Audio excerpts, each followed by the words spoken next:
অসংখ্য অগণিত শুকরিয়া আদায় করি যে আল্লাহ পাক রব্বুল আলামিন আজকের এই পবিত্র জুমার দিনে পবিত্র জুমার নামাজ আদায় করার জন্য আজকের এই মসজিদে আসার বসার তৌফিক দান করেছেন। সেই জন্য মহান রব্বুল আলামিনের দরবারে জোরে সোরে একবার বলি আলহামদুলিল্লাহ। তারই সাথে সাথে দুরূদ সালাম করছি এবং পড়ব যিনি মানবতার মুক্তির দিশারি সাইয়্যিদুল মুরসালিন রাহমাতুল্লিল আলামিন হুজুর আকরাম সাল্লাল্লাহু আলাইহি ওয়াসাল্লামের কদমে আবার বলি আলহামদুলিল্লাহ। মুআজ্জাজ মুহতারাম সম্মানিত মুসল্লিয়ান ইকরাম, আজকের মুহররম মাসের দ্বিতীয় খুতবা। এই খুতবার আলোচ্য বিষয় হলো আশুরার ফজিলত ও আমল। আল্লাহ পাক রব্বুল আলামিন পৃথিবীর মধ্যে যতগুলো দিন সৃষ্টি করেছেন প্রত্যেকটা দিনের মর্যাদা কিন্তু এক নয়। আল্লাহ বলেন, আমি আল্লাহ প্রত্যেক দিনকে প্রত্যেক দিনের উপরে মর্যাদাবান করেছি। জোরে বলি সুবহানাল্লাহ। কিছু দিনকে কিছু দিনের চাইতেও বেশি বরকত মণ্ডিত করেছি। তার মধ্যে একটি দিন হলো ইয়াউমে আশুরা। সুবহানাল্লাহ। আর সেই আশুরার দিনটি হলো আজকের এই শুক্রবার। আজকের দিনের ফজিলত অনেক। একদিক থেকে শুক্রবার গরিবের হজের দিন, অপর দিক থেকে আজকে আশুরার দিন। আর এই আশুরার সাথে অনেকগুলো ঘটনা সম্পর্ক রয়েছে। এই আশুরার মধ্যে আমার আল্লাহ অতীতে অনেক মানুষকে ক্ষমা করে দিয়েছেন। এই আশুরার দিনে আল্লাহ পাক রব্বুল আলামিন হযরত আদম সফিউল্লাহ তিনাকে সৃষ্টি করেছেন। এই আশুরার দিনে আল্লাহ পাক রব্বুল আলামিন হযরত আদম সফিউল্লাহকে প্রথম জান্নাতে দিয়েছেন। সুবহানাল্লাহ। সুতরাং এই আশুরার ফজিলত অনেক। এই আশুরাকে আমরা উদযাপন করব, এটা শুধু আমরা করি না, অতীতে বড় বড় নবীরা যারা ছিল তারাও উদযাপন করেছে। সুবহানাল্লাহ। এই আশুরাকে আমরা উদযাপন করব নফল ইবাদত বন্দেগীর মাধ্যমে। যারা আমরা কোরআনুল কারীম তেলাওয়াত করতে জানি, যতটুকু পারি আমরা কোরআনুল কারীম তেলাওয়াত করব। যারা আমরা সময় পাই নফল নামাজ আদায় করব।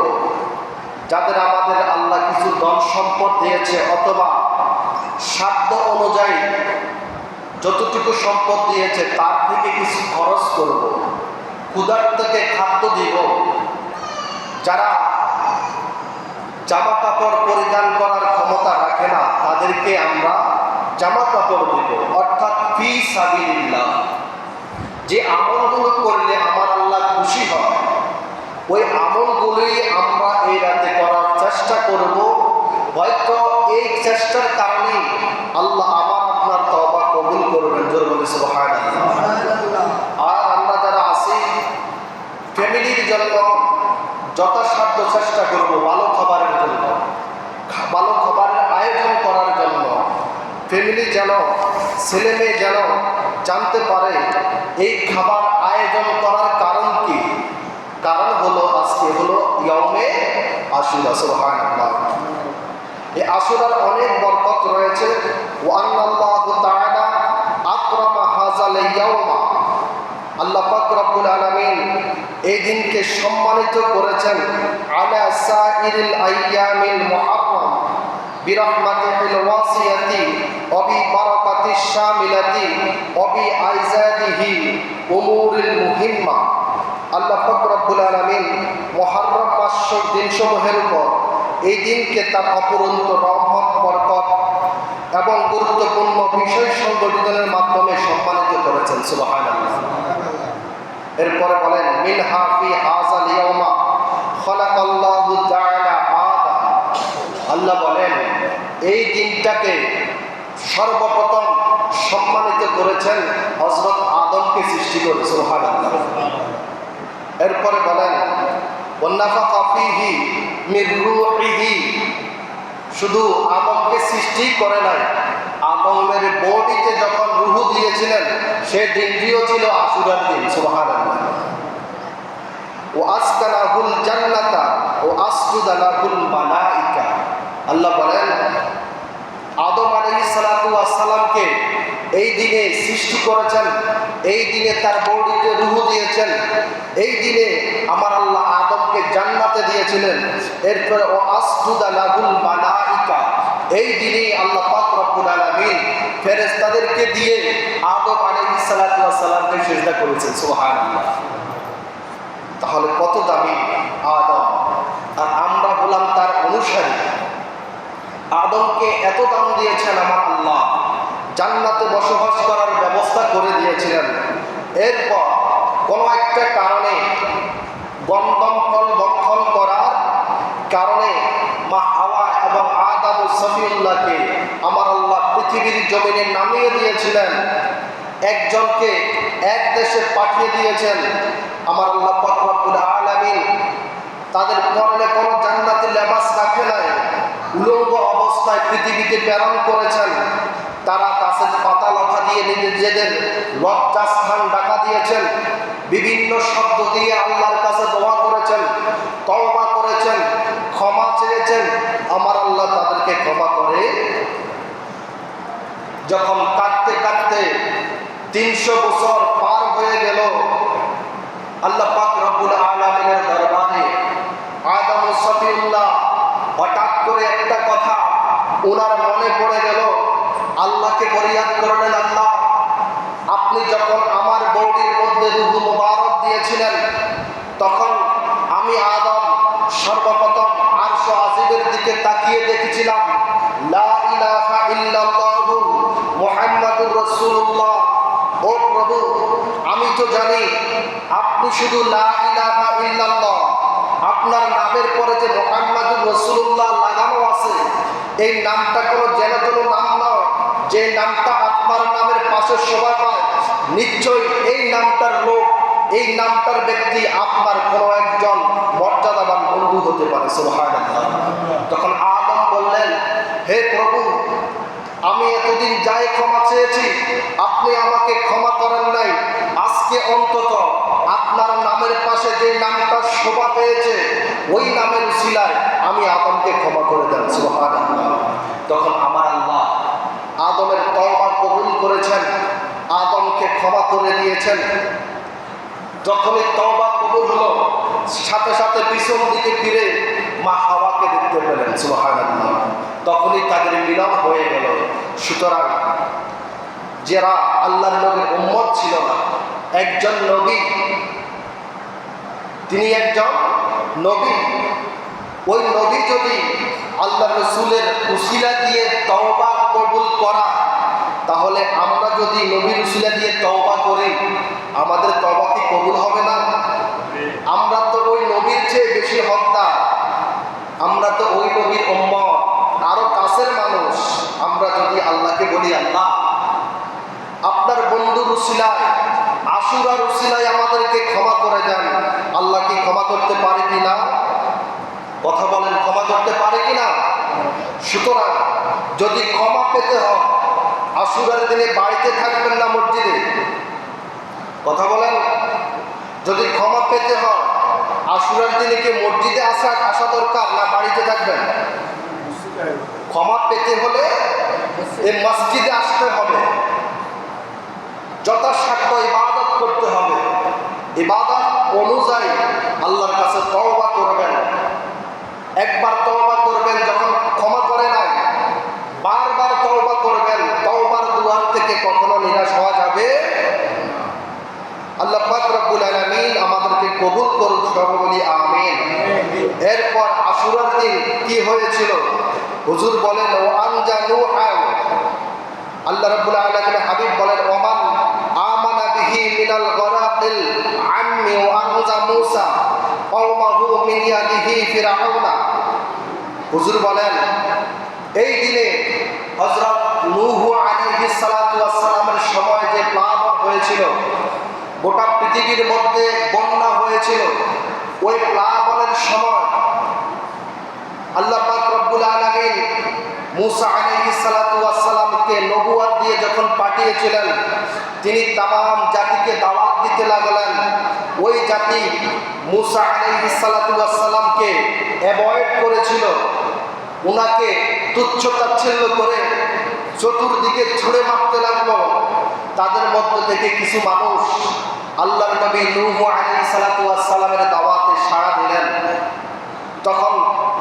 যখন দেখলেন যে যারা অবাধ্য, তাদের অত্যাচার এমন এক আকার ধারণ করেছে যেটা সহ্য করার মতো নয়, তখন আল্লাহর নবী মূসা আল্লাহর কাছে হাত তুলে দোয়া করলেন, হে প্রভু, যারা আপনাকে মানে না, যারা আমি মূসাকে মানে না, নবুয়ত মানে না, রিসালাত মানে না, আপনি এই জাতিকে ধ্বংস করে দেন। জোর বলি নাউজুবিল্লাহ। তখন আল্লাহ বললেন, হে নূহ, যদি তাদেরকে ধ্বংস করি, গজব তো শুধু তাদের একার জন্য আসবে না, এই গজবের ভিতরে তো তোমরাও আছো। সুতরাং তোমরা কিভাবে বাঁচবে সেই রাস্তা তৈরি করো। এই রাস্তা তৈরি করতে গিয়ে আমার আল্লাহ হযরত নূহ আলাইহিস সালাতু ওয়াস সালামের জন্য একটা কিস্তি তৈরি করলেন। ওই কিস্তি তৈরি করার পর আল্লাহর নবী নূহ তার অনুসারী যারা ছিল প্রত্যেকের দাওয়াত দিলেন, অমুক দিন পৃথিবীর মধ্যে কিয়ামত আসবে, বন্যা আসবে, তোমরা সকলে এর আগেই নৌকার মধ্যে উঠে পড়বে। যারা যারা ছিল সকলকে যখন দাওয়াত দিয়ে দিলেন, সকলে আসলেন, নৌকার মধ্যে আরোহণ করলেন। আর যারা অবাধ্য ছিল প্রত্যেকেই নূহ আলাইহিস সালাতু ওয়াস সালামের কার্যক্রম দেখে তারা অট্টহাসি দিতে লাগলেন, তাকে তুচ্ছ তাচ্ছিল্য করে কথা বলতে লাগলেন। নূহ হয়তো পাগল হয়ে গেছে, এই পৃথিবীর মধ্যে নাকি আবারও কিয়ামত হবে। জোরে নাউজুবিল্লাহ। এরপরে যখন বৃষ্টি আরম্ভ হয়ে গেল, বৃষ্টি পড়তে পড়তে পড়তে যখন পৃথিবীর মধ্যে বন্যা হয়ে গেল, বন্যা হতে হতে পানি যখন যদি পাহাড়ের উপরে চলে গেল, পৃথিবীর মানুষগুলো সব ধ্বংস হয়ে গেল, যত প্রাণী ছিল সব শেষ হয়ে গেল। আল্লাহর নবী নূহ আলাইহিস সালাতু ওয়াস সালাম তার অনুসারীদেরকে নিয়ে সেই নৌকার মধ্যেই ছিলেন। যখন 40 দিন অতিবাহিত হলো, পৃথিবীর পানিগুলো কমতে লাগলো। যখন পানি কমে গেল, এরপর আল্লাহর নবী নূহ আলাইহিস সালাতু ওয়াস সালামের সেই নৌকাটা যদি পাহাড়ের মাথার মধ্যে ঠেকল। জোর করে সুবহানাল্লাহ। যেই দিন মুসা হযরত নূহ আলাইহিস সালাতু ওয়াস সালামের সেই নৌকাটা যদি পাহাড়ের মাথার মধ্যে ঠেক খেয়েছিল, সেদিনও ছিল মুহররমের 10 তারিখ। সুবহানাল্লাহ। এরপরে তিনি বলেন, ওয়ানজা মুসা কওমাহু বিনিয়াদি ফিরআউন। এই দিনে আল্লাহর নবী মুসা আলাইহিস সালাতু ওয়াস সালাম ফিরআউনের গোষ্ঠী থেকে, তাদের ক্ষতির দিক থেকে আল্লাহ রাব্বুল আলামিন মুসা আলাইহিস সালাতু ওয়াস সালামকে রক্ষা করেছেন। সুবহানাল্লাহ। কোন দিন? সেটা হলো ইয়াউমে আশুরা। আজকের দিনে মুসা ফিরআউনের সম্প্রদায় থেকে রক্ষা পেয়েছিলেন। মুসা আলাইহিস সালাতু ওয়াস সালাম যখন তাওহীদের দাওয়াত দিলেন, রিসালাতের দাওয়াত দিলেন, ফিরআউন তখন নিজেকে খোদা দাবি করেছিলেন। ফিরআউন তাকে নিজেকে খোদা দাবি করেছিলেন যে আমি ব্যতীত পৃথিবীর মধ্যে অন্য কোনো খোদা হতে পারে? যদিও মানুষের সামনে বুক ফুলাইয়া কথা বলতো, এই ফিরআউন গোপনে গিয়ে সে পাহাড়ের একটা গর্তের মধ্যে রাত্রিবেলায় আল্লাহর কাছে সেজদা দিয়ে বলতো, আল্লাহ, আমি জানি আপনি সবার সৃষ্টিকর্তা, তারপরেও এই পৃথিবীর মধ্যে ক্ষমতার জন্য আমি নিজেকে প্রভু দাবি করেছি, আমাকে ক্ষমা করে দিয়েন। জোর বলি নাউজুবিল্লাহ। দিনের বেলায় খোদা দাবি করত, রাতের বেলায় আল্লাহর কাছে মাপ চাইতো, তারপরে কি আল্লাহ তারা মাফ করছে? প্রকাশ্যে শিরিক করত, আল্লাহর সাথে দ্বিতীয় খোদা সাব্যস্ত করত, কিন্তু আবার মাপ চাইতো। এই মাপে কি লাভ আছে? সুতরাং আমরাও যারা পৃথিবীতে আছি, শিরিক করার পরে আপনি যতই দোয়া করবেন লাভ হবে না। যদি তওবার মাধ্যমে আমার আল্লাহ তওবা কবুল করে সেটা অন্য বিষয়। ফেরাউন মূসা আলাইহিস সালাতু ওয়াস সালামকে হত্যা করার জন্য সকল সভাসদরে আহ্বান করলেন, পুরস্কারের ঘোষণা দিলেন।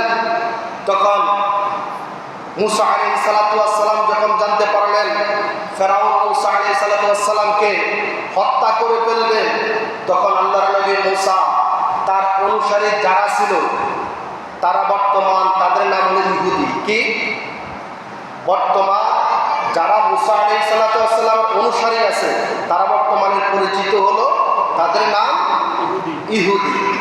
ওই ইহুদি সম্প্রদায়ের লোকদেরকে বললেন মূসা আলাইহিস সালাতু ওয়াস সালাম, হে আমার সম্প্রদায় যারা আমি আল্লাহ আমার আল্লাহর অনুগত্য করো, আমি মূসাকে অনুসরণ করো, আমরা অমুক দিন ফেরাউনের অত্যাচারে এই দেশ ছেড়ে আমরা চলে যাব, তোমরা আমার সাথে রওনা দিও, না হয় তোমরাও বাঁচতে পারবে না। জোরে বলি নাউজুবিল্লাহ। এরপর আল্লাহর নবী মূসার কথা মতো ইহুদি সম্প্রদায় আল্লাহর নবীর মূসার সাথে রওনা হলেন। ওনারা হিজরত করে ফেলবেন। এরপর যখন হাঁটতে হাঁটতে হাঁটতে হাঁটতে পিছন দিকে ফিরে দেখে সেই ফেরাউনের সৈন্যের দলেরা শক্তিশালী ঘোড়ায় চড়ে তাদেরকে আক্রমণ করার জন্য আসছে। তাদের হাতে তীর বল্লম সহকারে বিভিন্ন অস্ত্র রয়েছে। তখন সেই ইহুদি সম্প্রদায় আল্লাহর নবী মূসাকে ডাক দিয়ে বললেন, হে আল্লাহর নবী মূসা, আপনার কথা মতো আমরা এখানে এসেছি। আমরা এখন এমন একটা পর্যায়ে পৌঁছে গেছি, সামনে যদি তাকাই সামনে নদী দেখি, পিছনে তাকাইলে ফেরাউনের সৈন্যের দল দেখি।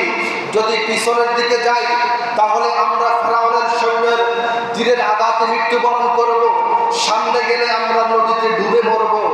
তুমি আমাদেরকে কোথায় এনেছ? তুমি আমাদেরকে মৃত্যুর মুখে ঠেলে দিচ্ছ। যদি আমরা বাড়িতে থাকতাম তাহলে হয়তো জানে বাঁচতে পারতাম। তখন আল্লাহর নবী মূসা বললেন, হে আমার ইহুদি জাতি, তোমরা একটু চুপ থাকো। অবশ্যই আমার আল্লাহ এই কঠিন সমস্যা থেকে আমাদেরকে উদ্ধার করবে। সুবহানাল্লাহ। তখন ওই ইহুদি জাতির ভিতরে 12টা ফেরকা ছিল। কয়টা? 12টা ফেরকা ছিল। এরা এক ফেরকা অপর ফেরকার রাস্তা দিয়ে হাঁটবে না। নাউজুবিল্লাহ বলেন। সুতরাং আল্লাহর কাছে মূসা আলাইহিস সালাতু ওয়াস সালাম যখন দোয়া করলেন, তখন আল্লাহ মূসা আলাইহিস সালাতু ওয়াস সালামকে হুকুম দিলেন, নদীর পানির মধ্যে আপনার লাঠিটা দিয়ে একটু আঘাত করেন। আঘাত করার সাথে সাথে আমার আল্লাহ এই নদীর মাঝখান দিয়ে 12টা জাতির জন্য 12টা রাস্তা করে দিয়েছে। সুবহানাল্লাহ। যখন রাস্তা করে দিলেন, ইহুদি সম্প্রদায় সহকারে মূসা আলাইহিস সালাতু ওয়াস সালাম সেই নীল নদ পাড়ি দিলেন। পিছন দিয়ে ফেরাউন সহকারে ফেরাউনের সৈন্যরা যখন তাদের রাস্তা ধরতে লাগলেন, ধরে যখন নদীতে নামলেন, সাথে সাথে দুই পাশের পানি চাপ দিয়ে তাদেরকে শেষ করে দিলেন। জোরে বলি আল্লাহু আকবার। তাহলে আমরা বুঝতে পারলাম বিপদ যত কঠিন হয় আমার আল্লাহর সাহায্য এর চাইতে বড়। ঠিক কিনা? এ মূসা আলাইহিস সালাতু ওয়াস সালামকে যেদিন ফেরাউনের কবল থেকে উদ্ধার হয়েছে সেদিনটাও ছিল আশুরা, মুহররমের 10 তারিখ। জোরে বলি সুবহানাল্লাহ। এরপরে তিনি বলেন, ওয়ারাফা ঈসা ইলাস সামাই রাবি'i ওয়া আনজা মূসা কওমাহু মিন ইয়াদিহি ওয়া ফিরআউনা ওয়ারাফা ঈসা ইলাস সামাই রাবি'i। আল্লাহ রাব্বুল আলামিন এই আশুরার দিনে হযরত ঈসা আলাইহিস সালাতু ওয়াস সালামকে চতুর্থ আসমানে উঠিয়ে নিয়েছেন। জোরে বলি সুবহানাল্লাহ। শুধু তাই নয়, ঈসা আলাইহিস সালাতু ওয়াস সালামের জন্মটাও হয়েছে আশুরার 10 তারিখ। সুবহানাল্লাহ। এরপর তিনি বলেন, ও আকরামা নাবিয়িনা বিগফরানি যুনুবি উম্মতিহি। শুধু তাই নয়, তিনি বলেন এই আশুরার দিনে আল্লাহর হাবিব সাল্লাল্লাহু আলাইহি ওয়াসাল্লাম তিনার প্রভুর কাছ থেকে তার উম্মতের গুনাহ ক্ষমার ওয়াদা পেয়েছেন। সুবহানাল্লাহ। আপনারা একটু এই দিকে তাকান। আল্লাহুম্মা সাল্লি আলা সাইয়্যিদিনা মাওলানা মুহাম্মাদ ওয়া আলা সাইয়্যিদিনা মাওলানা। বলতেছিলাম এই আশুরার দিনে আমাদের নবীকে আমার আল্লাহ একটা নিয়ামত দান করেছিলেন। সেটা হলো এই আশুরার দিনে আমার আল্লাহ আমাদের নবীর উম্মতের গুনাহগুলো মাফ করার মাধ্যমে আমাদের নবীকে সম্মানিত করেছিলেন। জোরে বলে সুবহানাল্লাহ। وقدمه على جامع الأنبياء والمرسلين وبشره بالشفاعة الكبرى। এবং এই মুহররমের 10 তারিখ আল্লাহ পাক রব্বুল আলামিন আমাদের নবীকে শাফাআতে কুবরার হুকুম দিয়েছে। সুবহানাল্লাহ। ওয়া মাকামে মাহমুদ, এবং আমার রাসূল সাল্লাল্লাহু আলাইহি সাল্লামকে মাকামে মাহমুদে আরোহণ করার ঘোষণাটাও আশুরার দিনে দিয়েছে। সুবহানাল্লাহ। এরপরে হুজুর করিম সাল্লাল্লাহু আলাইহি সাল্লাম বলেন, ওয়া আন্নাল হাসান জাহাদা আদিলান দিদ্দাল হুকমি ইয়াজিদিয়াল্লাযী কানা মিন মালউনিন। হুজুর সাল্লাল্লাহু আলাইহি সাল্লাম বলেন, নিশ্চয় হযরত হুসাইন রাদিয়াল্লাহু তাআলা আনহু ন্যায়ের পক্ষ থেকে সেই ইয়াজিদের বিপক্ষে জিহাদ করেছিলেন। জোরে বলে সুবহানাল্লাহ। হযরত হুসাইন ইয়াজিদের বিপক্ষ থেকে যুদ্ধ করেছিলেন কিসের জন্য? ন্যায়ের জন্য। কারণ ইয়াজিদ যখন শাসন করতেন তখন তিনি ন্যায়ের পক্ষে ছিলেন না, তিনি ছিলেন বেনামাজি। ইয়াজিদ যখন শাসন করত সে ছিল একজন মদখোর, জিনাখোর। সেই জন্য আল্লাহর নবীর নাতি হুসাইন রাদিয়াল্লাহু তাআলা আনহুমা এই ইয়াজিদের কাছে বায়াত গ্রহণ করে নাই, তার অনুসরণ করে নাই, যার কারণে শেষ পর্যন্ত কারবালার ঘটনা ঘটিত হয়েছিল। জোরে বলি নাউজুবিল্লাহ। এরপরে বলেন, লাউলা হাজাল জিহাদু, এই জিহাদ যদি না হতো, লা যান্নান নাসু আন্নাল আসহাবা ওয়াত তাবিঈনা আজমাউন, এই জিহাদ যদি না হতো তাহলে পৃথিবীর মানুষ মনে করত যে সাহাবী তাবেঈরা তারা ইজিদকে স্বীকৃতি দিয়েছিল। জোরে বলি নাউজুবিল্লাহ। জিহাদ যদি না হতো, কারবালার ঘটনা যদি সংঘটিত না হতো, তাহলে পৃথিবীর মানুষ মনে করত ইয়াজিদ সঠিকের উপরে ছিল। এই বিষয়ে সাহাবী এবং তাবেঈরা ঐক্যমত ছিল। জোরে বলি নাউজুবিল্লাহ। সুতরাং এই জিহাদ করার মাধ্যমে হুসাইন রাদিয়াল্লাহু তাআলা আনহু বুঝিয়ে দিয়েছেন ইয়াজিদ কখনো সত্যের উপর ছিল না। এরপরে তিনি বলেন, আলা আন্নাল হুকমাল ইয়াজিদিয়া কানা সাহিহিয়া। সুতরাং যদি জিহাদ না হতো তাহলে মানুষে মনে করত ইয়াজিদ সহির উপরে ছিল। সুতরাং আল্লাহর নবীর নাতি হযরত হুসাইন রাদিয়াল্লাহু তাআলা আনহু এই জিহাদ করার মাধ্যমে আমাদেরকে জানিয়ে দিয়েছেন, বুঝিয়ে দিয়েছেন ইয়াজিদ একটা কাট্টা কাফের ছিল। ঠিক কি না? সুতরাং ইয়াজিদকে কখনো মুসলমান বলা যাবে, ইয়াজিদ কখনো রাহমাতুল্লাহ আলাইহি বলতে পারবে না, ইয়াজিদকে কখনো রাদিয়াল্লাহু তাআলা আনহুমা বলা যাবে না।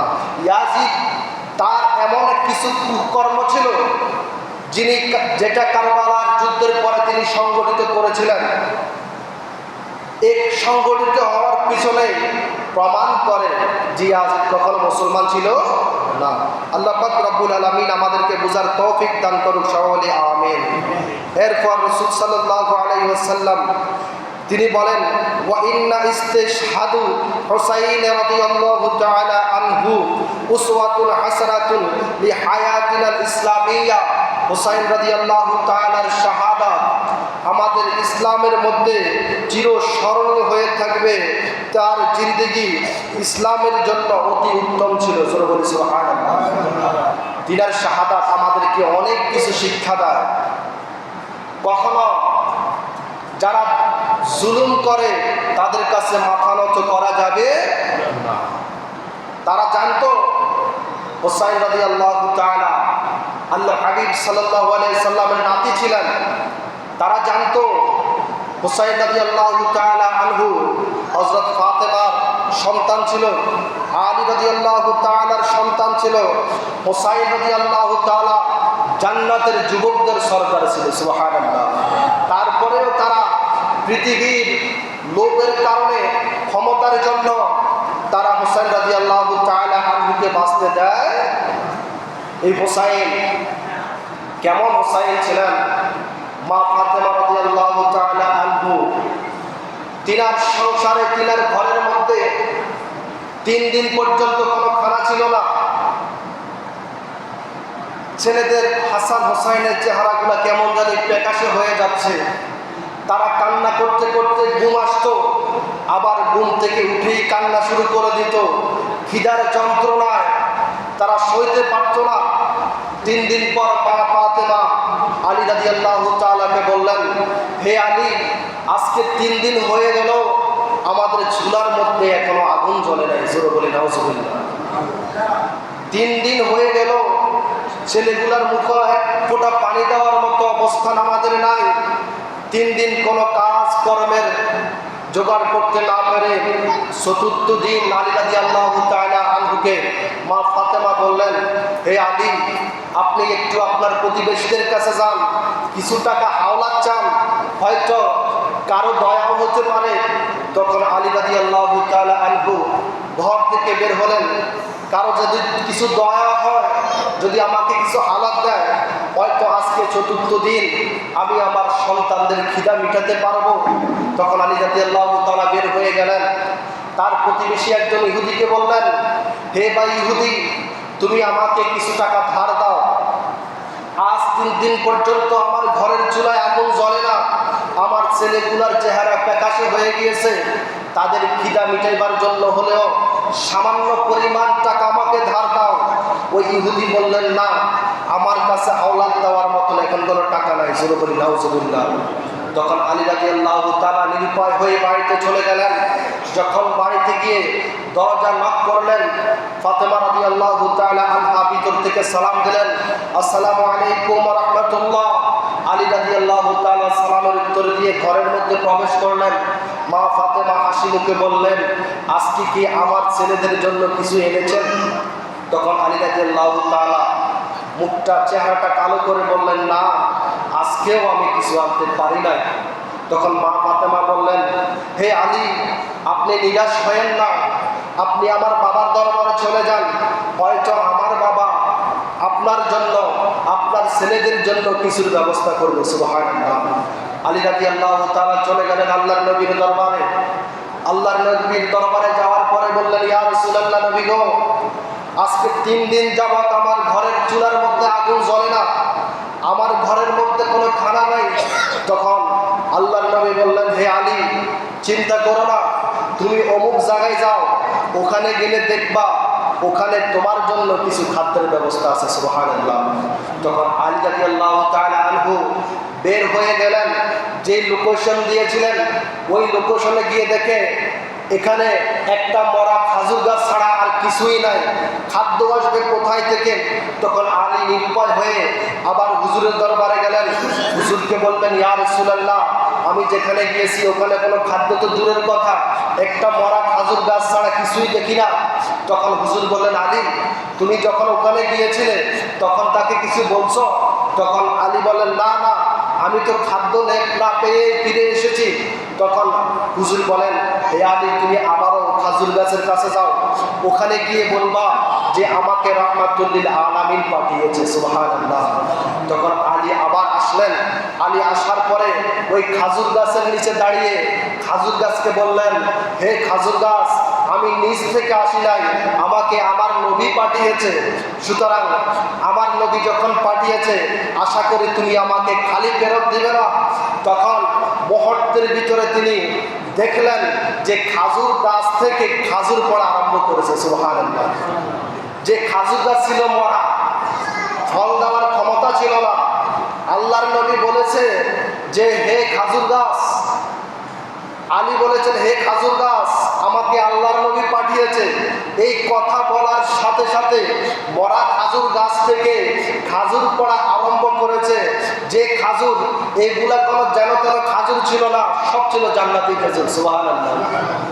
আলী রাদিয়াল্লাহু তাআলা আনহু নিজের ঝোলা ভর্তি করে সেই খাজুর নিলেন। নেওয়ার পরে তিনি যথেষ্ট খাজুর নিয়ে হুজুরের দরবারে আসলেন।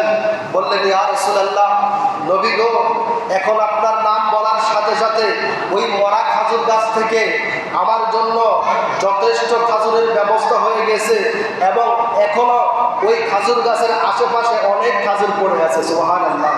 তখন আমার রাসূল বলেছেন, হে আলী, তুমি যদি না বন্ধ করতা, তুমি যদি খাজুর কুড়িয়ে নেওয়া না বন্ধ করতা, যতক্ষণ পর্যন্ত কুড়িয়ে নিতা ততক্ষণ পর্যন্তই ওখানে খাজুর আসতে থাকতো। সুবহানাল্লাহ। যেহেতু তুমি বন্ধ করে দিয়েছ, সুতরাং তুমি যা নিয়েছ তা নিয়ে বাড়িতে ফিরে যাও। তখন আল্লাহর নবীর কথা মতো আলী রাদিয়াল্লাহু তাআলা বাড়িতে আসলেন। হাসান হুসাইন বাবার কাদের জোড়া দেখে হাসি খুশি বলে বাবার কাছে আসলেন দৌড়িয়ে, তাদেরকে খাদ্য দিলেন, তাদের খিদা মিটাইলেন। মা ফাতেমা খিদা মিটাইলেন। এরপর বাকি যা ছিল, বাকি খাজুর যা ছিল, ওইগুলো আমরা কি করতাম? আমরা অবশ্যই রাতের জন্য, আগামী দিনের জন্য জোগাড় করে রাখতাম। মা ফাতেমা এই খাজুরগুলাকে জোগাড় করে না রেখে উনাদের মতো যারা ক্ষুধার্ত আছে তাদের মাঝে বন্টন করে দিলেন। সুবহানাল্লাহ। এমন কষ্টের সন্তান ছিলেন ইমাম হাসান হুসাইন। ওই হাসান হুসাইন যখন কারবালার ময়দানে শহীদ হয়েছিলেন, তখন কি মা ফাতেমা কষ্ট পায় নাই? শেরে খোদা আলী কি কষ্ট পায় নাই? সুতরাং যারা মা ফাতেমার মনে কষ্ট দিয়েছে, যারা আলী রাদিয়াল্লাহু তাআলার মনে কষ্ট দিয়েছে, যারা স্বয়ং রাসূল সাল্লাল্লাহু আলাইহি সাল্লামের মনে কষ্ট দিয়েছে, অন্তত তারা কখনো মুসলমান হতে পারে না। আল্লাহ পাক রব্বুল আলামিন যেন আমাদের প্রত্যেকের সঠিক বুঝ দান করুক। সবাই বলি আমিন। যারা পড়ে এসেছেন তারা কবুল যেন করে নিন। আসসালামু আলাইকুম ওয়া রাহমাতুল্লাহ।